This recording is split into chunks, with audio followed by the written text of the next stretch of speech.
मैं डॉक्टर हेम श्रीवास्तव। चलिए छोटी सी एक चर्चा कर लें अफ़गानिस्तान पर। अफ़गानिस्तान पर जैसा कि खबरें छाई हुई थी कि तालिबान ने अभी 50% कब्जा कर लिया है और आगे बढ़ रहा है। फिर खबरें आईं कि तालिबान का कब्जा 60-70% इलाकों पर हो गया है। फिर 80-85% और 90% तक की भी बात सामने आई। लेकिन क्या यह सही है कि क्या तालिबान इस प्रकार से कब्जा कर सकता है? क्या तालिबान की इतनी शक्ति है?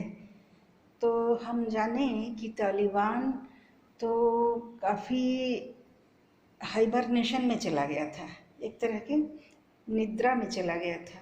यह जाना उसकी मजबूरी हो गई थी जब अमेरिकी सेनाएं वहाँ पर आ गई थी। अमेरिकी सेनाओं को एक बहुत बड़े आतंकवादी की तलाश थी जिसने कि 9/11 किया था, वर्ल्ड ट्रेड सेंटर पर हमला किया कराया था, ऐसा अमेरिका का समझना था और उसे पकड़ना था। और इसलिए अमेरिका ने वहाँ पर काफ़ी मजबूत जगह बनाई थी और पाकिस्तान की भी मदद इसमें ली थी। लेकिन अब स्थिति यह है कि अब अमेरिका ने वापसी की घोषणा की हुई है और फेज़ वाइज, फेज़ दर फेज़, चरणबद्ध तरीके से उसके सैनिक वापस जा रहे हैं। तो वैसी स्थिति में क्या अब तालिबान इतना प्रखर रूप से अचानक से कैसे सामने आ सकता है? कहीं ना कहीं तो उसका आधार था। तो ये तो समझा ही जा सकता है, ये सब कहने की बात नहीं है कि इसके पीछे कहीं ना कहीं पाकिस्तान की सहमति है, पाकिस्तान की मंजूरी है, पाकिस्तान के लेवरेज है। तालिबान अचानक से इस तरह से कैसे सिर उठा सकता है? लेकिन जहाँ तक जानकारी है, अपुष्ट खबर ही सही, इतनी जानकारी है कि तालिबानी लड़ाकों की तादाद 1 लाख से भी कम है। वैसे में ऐसी स्थिति में पूरे अफ़गानिस्तान जैसे देश पर कब्जा कर लेना, वो भी तब जबकि अफ़गानिस्तान में एक जनता की चुनी हुई डेमोक्रेटिक सरकार है। वैसी स्थिति में क्या वह सरकार इस तरह से चुप बैठी होगी कि तालिबान को उसी तरह से कब्जा कर लेने दे?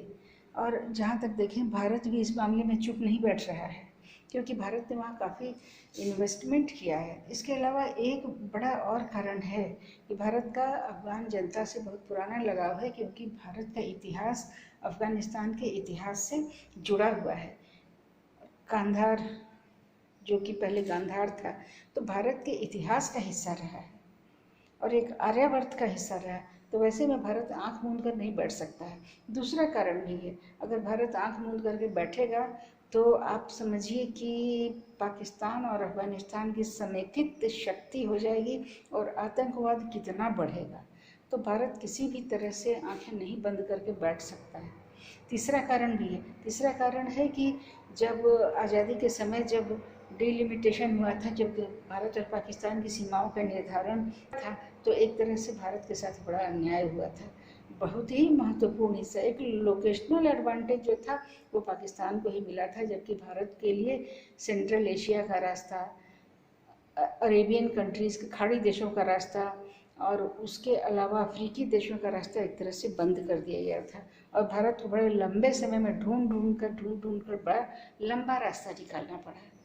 और इन देशों से तालमेल रखना या व्यापार करना भारत के लिए आज भी दुष्कर है और भारत कहीं ना कहीं उस मार्ग को ढूंढने में लगा हुआ है और बनाने में या रिस्टोर करने में लगा हुआ है, जो कि उसको संसार के बहुत ही महत्वपूर्ण देश जैसे कि अफ्रीकी देश हैं, जैसे कि रशिया है, जैसे कि बाकी और सेंट्रल एशिया के देश हैं, या और भी बहुत सारे पश्चिमी देश हैं, उनसे जोड़े, यहाँ तक कि ब्रिटेन से भी जोड़े और भारत बहुत सारे देशों से सड़क मार्ग से भी निश्चित रूप से जोड़ना चाहेगा। वैसी स्थिति में भारत अफ़गानिस्तान की ओर से आंख बंद करके नहीं बैठ सकता है। तो इस कारण से ये भी समझ आ रही है बात कि भारत का कहीं ना कहीं समर्थन अफ़गानिस्तान की वर्तमान चुनी हुई सरकार के साथ है। और इतना एक तालिबान के लिए ये कोई केक वॉक नहीं है, इस बार तो कोई केक वॉक नहीं है कि वो अफ़गानिस्तान पर कब्जा कर ले और फिर उसके बाद भारत देखते रहें और अमेरिका और रशिया बिल्कुल से किनारे हो जाएं और फिर तालिबान की मर्जी वहाँ चले और आतंकवाद एक समेकित शक्ति के साथ सामने आए।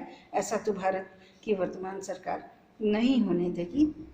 और जो भी इन्वेस्टमेंट कर रखा है जनता के लिए, वहाँ जन कल्याणकारी कार्य अफ़गानिस्तान में किए हैं भारत ने, स्वास्थ्य से संबंधित, शिक्षा से संबंधित और सड़कों से संबंधित इत्यादि जो भी इतने बड़े बड़े कार्य किए हैं उन सबको तो ऐसे पानी में नहीं जाने देगा। फिर मिलेंगे ऐसे ही टॉपिक्स के साथ। जय हिंद, जय भारत।